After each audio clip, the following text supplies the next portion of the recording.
Here it is. We're at episode number 4, correct? We're just Yep. off the podium. This is episode 4. We are officially in P4. Yes, we are now off the podium. Ep Well, 4. it didn't take long. 4 laps in, we're off the podium. But it's a lot to break down, and including the Styrian Grand Prix. As here we are taping just to come upon conclusion of the race. I got to say, Ant, first and foremost, congrats to Max Verstappen. Absolutely dominant performance. But of all the races this year, and I'm stunned I'm saying this because I love this circuit. It may have been the most boring race of the season, There the really Styrian was. Grand Prix. Yeah, the action on this was. It's a weird year when the French Grand Prix gives you Right. more action than Spielberg does. But that's what happened. I mean, it's just the conditions were, I think, really kind of right for the teams that had advantages. That it was a hot track. 52. I think I forget the exact temperature was exactly on the track, but whatever it was, it definitely there was no unlike the French Grand Prix, there was no concern about tire degradation at all in this race. So really, this was a one. I mean, unless you made the adjustment, the one stop strategy was the way to go in this race, and we saw that in this one, with the exception Yeah. obviously of Lewis going two, obviously for the fastest lap. Yeah, I was watching FP2 and Martin Brundle brought that up. He said these are temperatures that we see in the Middle East. Yeah, How hot it was there yeah. in the Austrian mountains, and Hmm. they talked about this several times on the broadcast. The Honda powered engines, powered teams. In the thin air with altitude really seem to benefit, and Yeah. we're going to see some more of that this year, including this week coming up with another race Exact. at Yeah. Spielberg. Yeah, and that's another one. You got a second race at Spielberg for the official Austrian Grand Prix, and looking at just they were talking about, especially even during the race as well. And I remember Brundle also and David Croft brought that up. That in that altitude you have less oxygen to deal with, which works to the turbo's advantage, which works again to a turbo's advantage. And it definitely held. I think in this race, it was quite impressive how that E-Tech engine from Honda just took to that course Whew. and just absolutely just scorched it. Yeah, we're going to get to some of the guys that ran into trouble spots, and the driver of the day is one of them. But what a great drive he finished with Leclerc. But let's start at the top of the order because Max Verstappen really didn't put a foot wrong the entire day. I didn't hear one word mentioned about any track limits for him. I guess the closest thing was to kind of stay off the curbs at 10 because he was getting some weird braking issues when he did Yeah. that braking into the curbs. But other than that, it seemed like a Sunday drive for him, and he absolutely dominated the race. Take the pit stop out of the equation, that Hamilton goes for the fastest lap, which he eventually gets, and Max wins this race by 14, close to 15 seconds. Yeah, you take that out again. The official was plus 35, but yeah, you account for the pits, the pit stop in that circumstance. And last year Lewis won it by 13, so Which was a record. which was a record then, and now Max takes that and just that's nice. Puts it in Yeah, puts that obliterates one it. puts that one in the bin. Again, it was a really the curb again. The biggest issue again they said was about brake pressure issues. And he was told by RBR to be careful on that turn 10 curb and to not brake on the curves. But again, he had a substantial lead in this case, so he could really sort of. He needed to get a little bit more cautious towards that latter part of the race there, then they could do that in order to bring it home with the third, obviously the last part of the triple header coming up the next weekend. I was a little surprised. Hamilton at one point, it was okay. He was about 4 seconds, 3.5 seconds back, and it was like, okay, if I'm going to push, here's the time when I got to do it, and let's see if we can throw at them, see if we can get them to react strategy-wise. But as Hamilton pushed, and Verstappen seemed like he still had pace in hand, and just didn't worry about it. Anytime he got, gained a half a second, Max would then push it back to the half a second again to 3.5 and to 4.5 seconds, where they knew that they could not be taken over with the undercut, like what happened to France, where they had, Lewis got undercut, and we got to see all the different reasons why, thanks to great coverage by Anthony Davidson, and finding out really where Mercedes lost time, and it was really the pit entry where they lost 0.8 of a second. But Verstappen never looked under threat in this race, and anytime that they pushed to try to put him under threat, he had an answer, and it still looked like he had more pace in hand had he even needed it. Yeah, I mean, and again, we're going to go back again to I think also the combining of the altitude, the temperatures on the track, add into the rear wing as well. You Yeah. have to add that into. You have to take that into account. That rear wing is starting to become more and more of the story of the season, I think. Yeah, really thin. In terms of really thin and really beginning to kind of explain. And you get into, again, on that track and that E-Tech turbo, it's just watching it is amazing to see. And just after last year, after watching Mercedes dominate the way they dominated last year, it really is something to see it juxtaposed and to see them really being on the back foot. You can tell Lewis getting on at the end of that race, getting out of his car, he looked dejected. Like there was nothing. He knew it. He says in the end of the race, felt pretty lonely out there.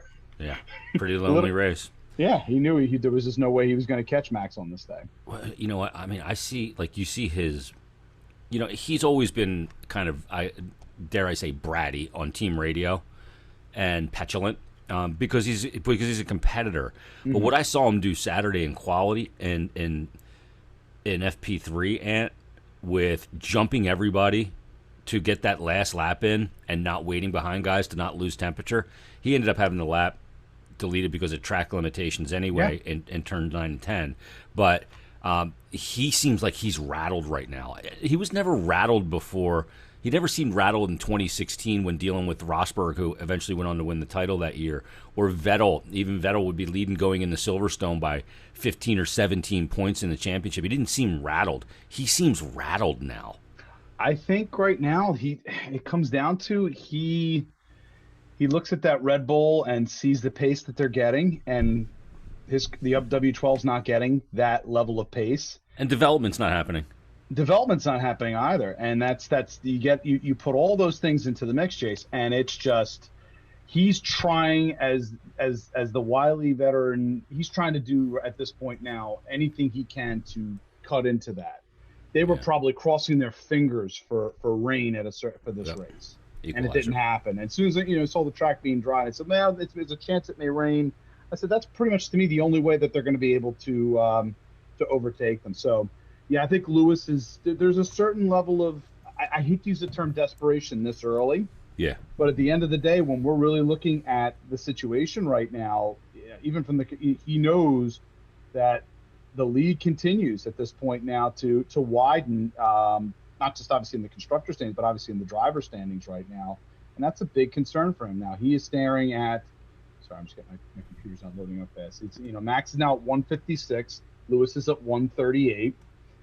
Going into yet another race, and there's a chance for this gap, which was shorter before, to widen up even further. So, and he has pressure too. Again, that the other team had. I think at the same time, he did have to think a little bit about Sergio, but not too much in this race. Mm-hmm. But you still have to have that in the back of your mind. Like Alex Albon wasn't. You didn't have to worry about him challenging. It was one race you had to worry about. There's two that he has to worry about from Red Bull this year, and I think that's another factor.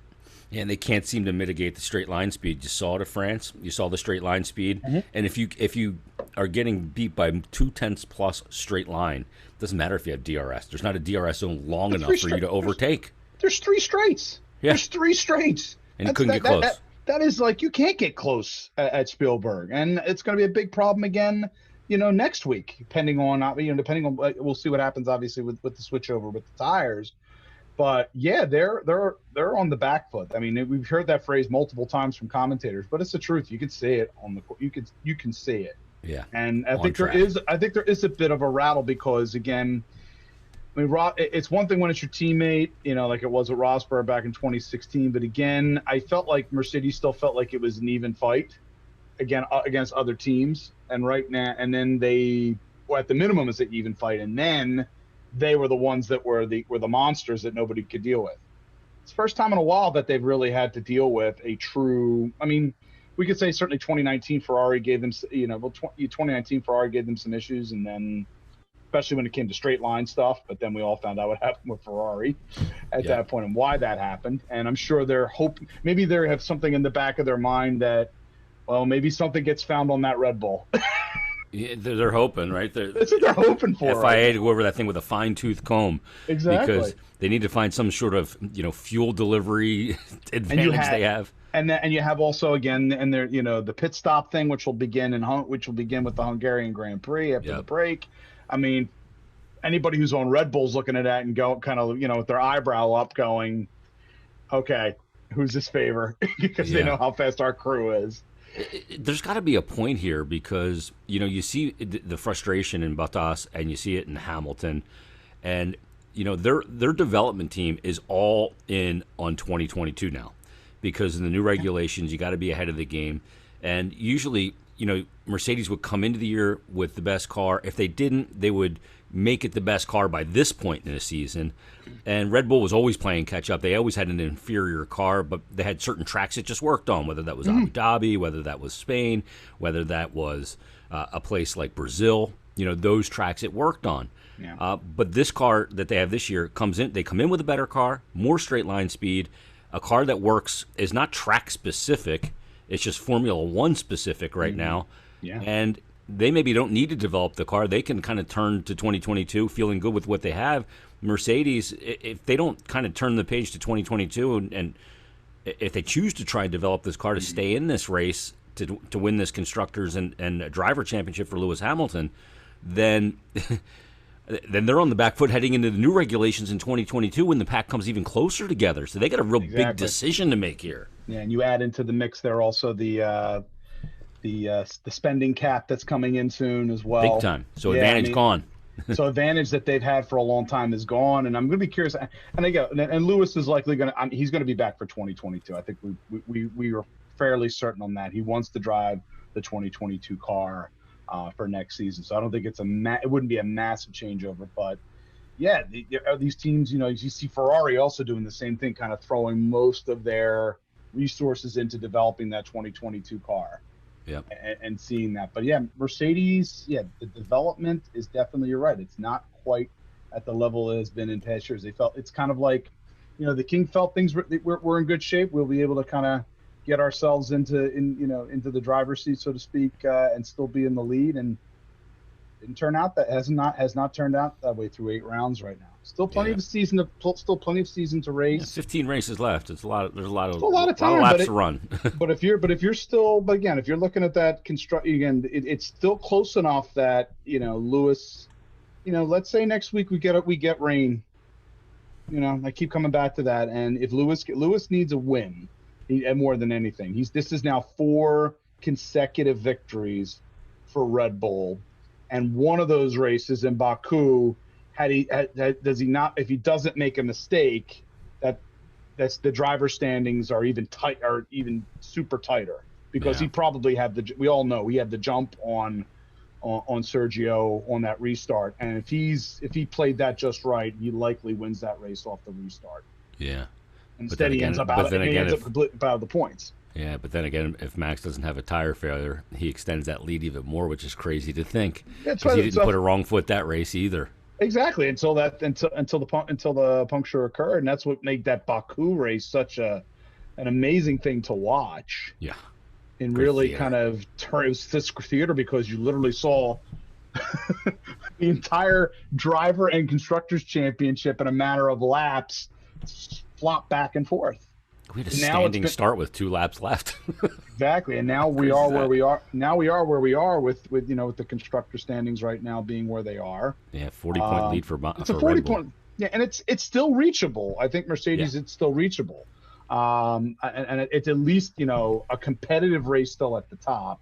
And then once we get finished with Austria, and then they head to England, that's going to really almost feel like, if anything's going to happen there for Mercedes I don't want to say 9 rounds in, it's a last stand, but you do have to kind of keep in mind that's a big situation when you get to mid-July for that race. Yeah, you're absolutely right. And you look last year, they had 2 races at Silverstone last year. Lewis just held on in the first one with his tire gone. Yes. And Max won the 70th anniversary Grand Prix there too, so it sets up just absolutely beautifully. Yeah, the odds are even in that race, as far as I'm concerned. But if you base it on past performance, but if you base it off of what we're seeing from the RB16, not so sure if it's as even as we think.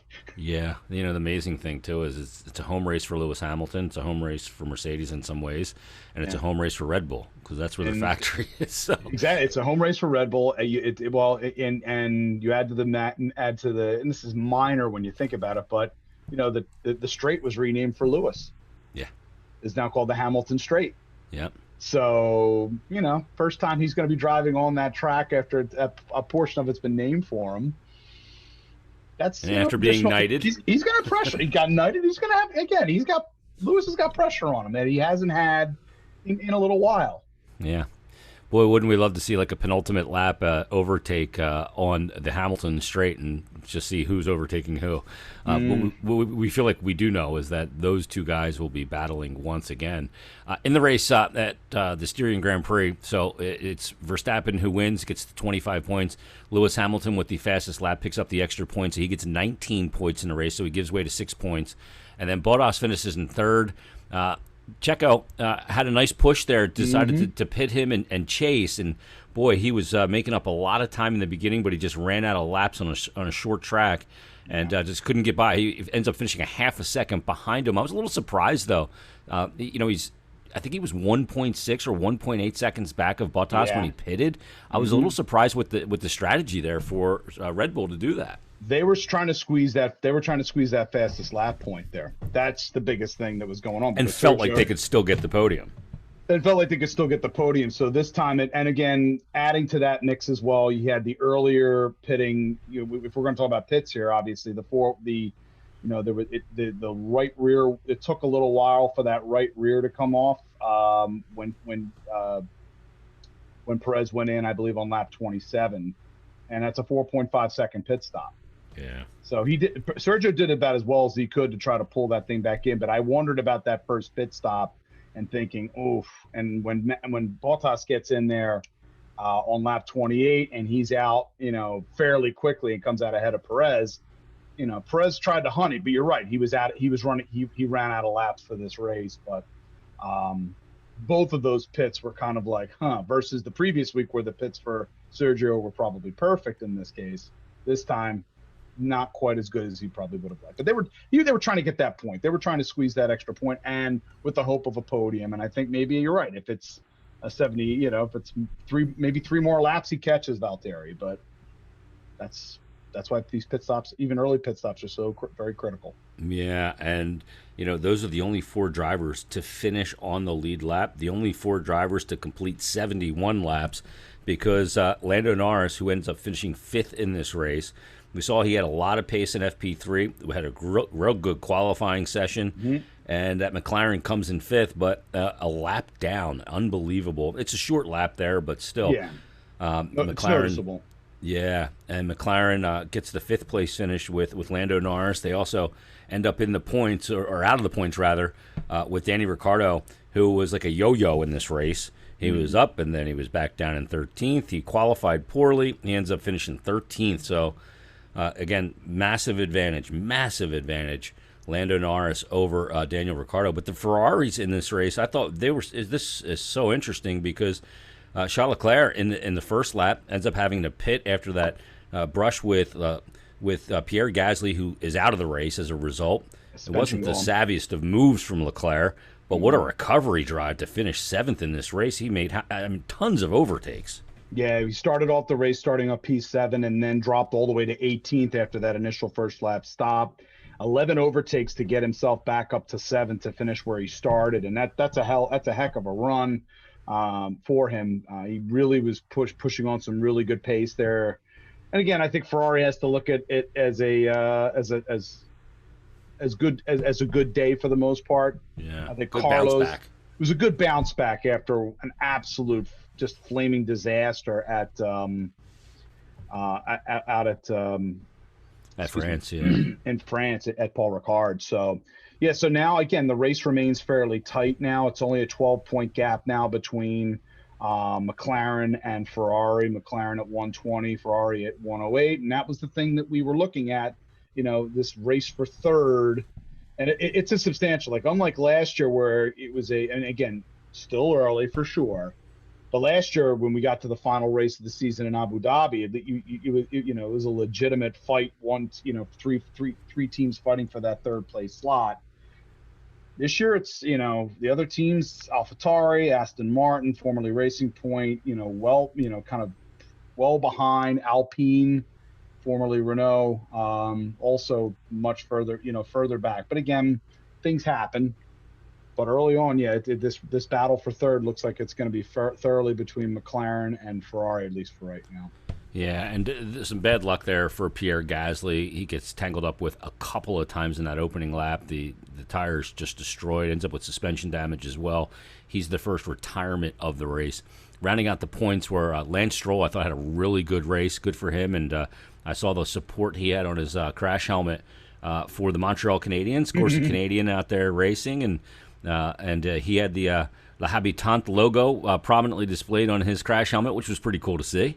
Yeah, it was. We took note of that. We saw that tweet we sent out yesterday. So we're on this side of the pond, so we were, we were a little behind, but we definitely wanted to make sure to get that tweet out. Us being two hockey guys, to have that up there on the at Stick to F1 Twitter feed. So it was a good performance for Stroll. Vettel kind of faded towards the end of that race. Yeah. So for Aston Martin, it wasn't quite as good a day as they were hoping. But in many ways, like some of these teams that have like veteran driver acquisitions, it's the younger drivers who are now more familiar with their cars that are getting the most out of it right now. If you're looking at, again, Lando Norris versus Danny Ricciardo, or if it's Lance Stroll versus Sebastian Vettel, although Vettel is the one who has podium so far this year. I would probably say Lance has had a pretty solid season so far. Yeah, no doubt. And Fernando Alonso ends up in ninth position, picking up some points for the Alpine team. And Fernando seems to be enjoying himself. I loved hearing him after his qualifying lap. Yeah, he was very happy. I don't care where it got us. That was beautiful. And you love seeing that. I had a beautiful Saturday drive. Wherever I finish, it's fine. And you know what? Listen, you do want to feel confident and feel good about the car and the pace and you hitting your spots. I mean, he knows he's not necessarily going to be challenging for podiums. He's trying, again, their objective at this point of his career certainly to help that team gain points and to help move develop, it forward. Yeah, moving forward as a team, and he's there for at least this year, and we'll see potentially next year. I'm actually going to be very curious to see once they go there where that team is going to go forward, because they have Ocon and you have Fernando for this year, and again, he is signed for next year as well if he's going to stay also for next year as well. But then where do they go in the future? Yeah, in terms of whoever that other driver might be. And I'm actually thinking, again, it all depends on what happens with Sergio and Red Bull, but I'd have to think that they're going to be tempted to potentially make it an all-French team. Because I got to see what Pierre's deal is. I'm not sure, but there would be certainly a temptation to have a Gasly-Ocon pairing, two young drivers, For Renault, yeah. Yeah, for Renault going forward. I've been kind of thinking about that. Yeah. And I see that as a potential possibility there. Alonso's a great guy to have in that car right now, though, because of the development into the new car, because he can give you such great feedback on what the car's doing, what it needs, and development aspects of it, because that's a big part of it as well. I'm looking at it just like long term. I think he's there. I agree. I believe he's there. He'll be there for the long haul. Renault has they have a lot of loyalty to him, and I think that loyalty will carry through here through the end of his deal. Yeah, no doubt. Rounding out the points was Yuki Tsunoda and the other AlphaTauri, and he seems to be calming down. When he just worries about driving, he gets the job done. A good race for him to score a point. And out of the points, though, Kimi Räikkönen, Vettel, we just mentioned. And I thought Kimi had points where he was good. He really went long in that first stint. He did, yeah. Him and Sainz, I think, they were the two that I noticed went really long. And for Sainz, it worked. He stayed up there and got the points. The strategy worked. For Kimi, again, it was definitely a good. I thought it was he had good moments of that race, and then that car does eventually come back to the pack. So kind of finishes where you thought it would finish. I mean, no AlphaTauri. Yeah, I mean, I'm not AlphaTauri. Alfa Romeo. They're trying. Their goal is to somehow get to that 10 spot there. Yep.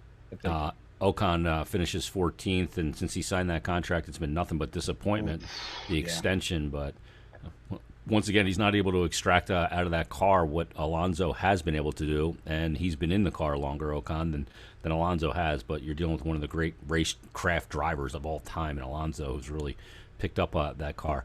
And then Giovinazzi finishes 15th. Mick Schumacher finishes 16th. Nicholas Latifi was 17th, finishes ahead of his teammate George Russell, who just ran into some technical problems and reliability issues with that Williams Mercedes. It's unfortunate because he qualifies 11th going into the race, 8/100ths out of heading to Q3 for the first time. Looked like he was in position. He was running at 8 at one point in the race, and then it just all fell apart on him. Yeah, they had pneumatic. I know they said there was pneumatic pressure issues. Yeah, that was mentioned. I know Martin Brundle mentioned that during the broadcast, and then he had to retire. You could hear on the radio there was some real concern with that car. I mean, yeah, it really, he starts this race 10th. He had 11th, and then obviously with the grid penalty to Sonoda, he starts 10th.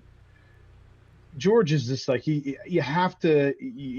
There's two things. I'm of two minds with George. I feel for him because that car just is what it is. Yep. But I think he has been able to probably drip every single drop out of that vehicle he probably can. He's just trying. He just wants to somehow get points.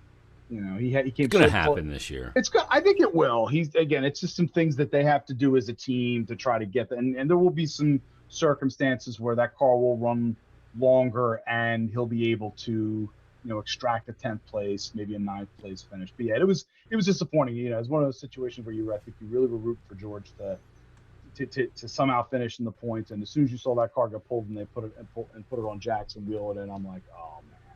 Yeah, this is awful. And he's doing everything he can to make that decision for Mercedes to take that second seat alongside Lewis Hamilton. The qualifying is, he's 46 or 48-0 on Saturdays. Tremendous qualifying in a car and he's nipping on Q3 on more than a couple of occasions and extracting even more from that car than perhaps anybody else could. So good on him for doing that. And he could end up in that Mercedes seat, and this is the time to make the impression right now for George Russell. All right, so our pick the podium ant, based on the Styrian Grand Prix, we were very similar, and our right answers were very similar as well. We both picked Max to win the race in Spielberg. We both picked Lewis Hamilton to finish second, so we both pick up the 5 points for Max. We both pick up the 3 points for Hamilton finishing second. Neither of us had third, although I was closer, but that doesn't get me anything. I had Lando Norris finishing on the podium. You had Daniel Ricciardo finishing on the podium. Lando ended up finishing 5th. Ricciardo ended up finishing 13th. But with that said, it moves our pick the podium driver standings to. We each picked up 8 points in this race. You had 1 coming in, so that brings you to 9 points. I had 5 coming in by way of the Max victory the week prior. So now I have 13. So our standings are 13-9 and our pick the podium. So there you go. We're at chalk right now. Yes. No blood on that on round number 8 of the Formula One season, and we'll be right back at that track again next week. Real quick, before we wrap this episode up, this reaction episode, we got some news this week that Silverstone is going to allow 100% capacity for the race there, coming up in 3 weeks' time from taping, and it'll be a week in between next week's race, and then to Silverstone they go. They'll have the sprint race at that one to determine grid order, and that's going to be a full capacity. Lewis Hamilton was not so sure that was the best idea. I don't like the way it was termed as a test event. But then again, it's 400,000 people. It is in an area that's about the size of, I think George Russell said it, 50 Wembley stadiums. Yeah. So and it is obviously outdoors. So it'll be great to see the fans there, although Lewis Hamilton felt that was maybe a little rushed. Not that they don't want to have fans there. I think the concern here is, and again, the Delta variant is still a concern. It is still something that has to be, a concern. And cases are rising in the UK. Exactly. So I completely understand why Lewis feels the way that he does. And I know they're requiring, I believe, either a negative flow test or proof of having your vaccination, that you've had your vaccination. Yeah, so it's not just a free-for-all, so that's good. It's not going to be a free-for-all, and that's, how they're going to, I guess, I'm going to be curious to see how they sort of are able to, I guess you have to show a card. Again, I'll be interested to see how they handle it. I completely understand Lewis being cautious about it, but, you saw what the manager, forgetting the name of the gentleman who manages the track for Silverstone. How those fans who still kept their payments and didn't get rid of their tickets and stayed with them and still contributed, they felt like they owe it to those fans to have every opportunity to be able to watch this race this year. Yeah. I guess the thing will be is, how do they kind of handle this when it comes to kids? I guess they'll have to show the proof, if they're not vaccinated, they'll have to show the negative test. So it'll be an interesting thing for sure. Well, we'll be right back at it coming up this week as well. We'll be previewing the actual Austrian Grand Prix. And we'll do it all again. It'll be, free practice 1 and 2 on Friday, free practice 3 on Saturday, qualifying again on Saturday morning our time, afternoon their time, and then we'll be back at it for yet another race at the Red Bull Ring. I can't wait for it again already. A different set of tires will be, a different range of tires rather, from Pirelli will be in hand for this one. They were right smack in the middle. I think they're going to the softer here. So the mediums will the softs will basically become the mediums for the next race, and the hard will basically be the mediums, and the soft will be a softer brand of tire heading into that race. We'll see how that affects things. See how the weather is, a high track temperature. The weather is always a concern there. So varying too, right? Because you can have practice one day under cloud cover with a track temperature of 32 degrees, and then come race day, like it was today, 52, 54 degrees, which makes a huge difference, especially in a softer range of tires. So we're going to have to see how that plays out. And we got ourselves a couple of guests that we're going to speak to in the next episode as well. Yes, we are. We actually are going to be having from the upcoming release for F1 2021, the video game, which I believe is coming out on July 13th for the deluxe digital edition, and the regular edition coming out July 16th. Codemasters project lead Lee Mather and one of their social media directors and gentleman we have been conversing with a lot, PJ Turney. Both of them from Codemasters will be joining us to discuss the game's development, as well as the current Formula One season. So we're very excited to have both Lee and PJ joining us for as our first guests for the Stick to Hockey pod. So we're very excited about that coming up this week. Or the Stick to F1 pod. What did I just say? You said Stick to Hockey. Oh my God. Stick to F1. This is what happens when we cross-pollinate our brands here, yes. Jason. Well, the thing that's great too is with the pandemic, it allowed Codemasters and the drivers to get much more on the same page and open up a stronger line of communication to make the game more and more realistic. Because they were doing virtual Grand Prix, and a lot of drivers were using, they obviously have their simulators, but they were using this game as well, and the drivers giving a lot of feedback to feel and tires and how things feel and how the tire degrades and what that feels like, and a lot of that feedback is going to go into this game, which is going to be just incredible. Not to mention in F1 2021, you're going to get a bunch of new tracks here eventually with add-ons. Imola is going to be there, Portimao. You're going to see a lot of new bells and features, and not lose the ability to change fuel mixes in the new game, because that's the FIA regulation. You're going to run in a standard mix. You can't go to rich, standard, or lean. Yeah. So it's going to take some equations out of it, and it's going to add others in there, and tire preservation is going to be probably a bigger thing as well in the F1 2021. So we can't wait to talk to PJ Tierney and Lee Mather from Codemasters coming up on our next episode. So join us for that. And everybody, thanks for listening to this episode number 4 of the Stick to F1 podcast. And we enjoyed this race, and we're going to enjoy the next one. So thanks for listening. We'll talk to you on the next episode of the Stick to F1 podcast.